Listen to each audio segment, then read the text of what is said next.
Copy ডাঁটা মূলো চিংড়ি একটা তরকারি করি, সেটা আমি বানাচ্ছি। প্যানের মধ্যে সর্ষের তেল গরম করতে দিলাম।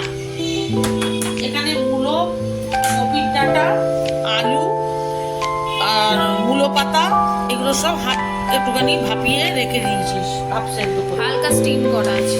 হ্যাঁ, করে দিয়েছি। কড়াই সর্ষের তেল গরম হয়েছে, ফোড়ন, পাঁচ ফোড়ন দিয়ে দিলাম। ওরে বাবারে বাবা। এবার পেঁয়াজ দিচ্ছি, দুখানা বড় পেঁয়াজ দিয়ে দিলাম।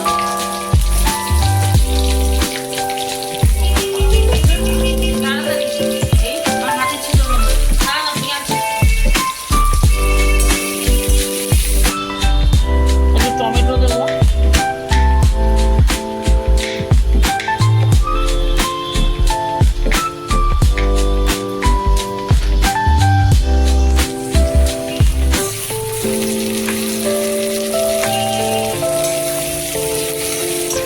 এটা দিয়ে টারমেরিক পাউডার দেওয়া হচ্ছে কতটা? 1 চামচে দিয়েছি। 1 টিস্পুন। এবার এটা দিয়ে এবার দিচ্ছি। এই সেদ্ধ করে রাখা জিনিসটা দিয়ে দেওয়া হচ্ছে। একটা কাঁচা লঙ্কা দিয়ে দিলাম।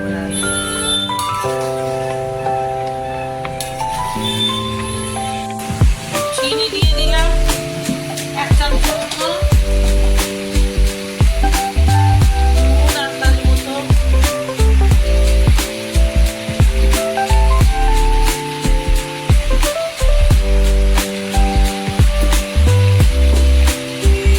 লঙ্কা গুঁড়ো কাশ্মীরি কতটা?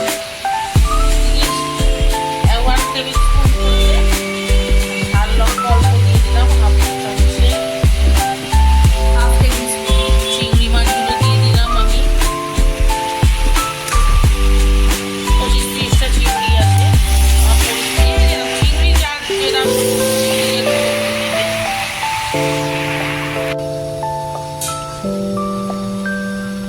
একটু ধনেপাতা কুচো দিতে হবে লাস্টে। এটা আমি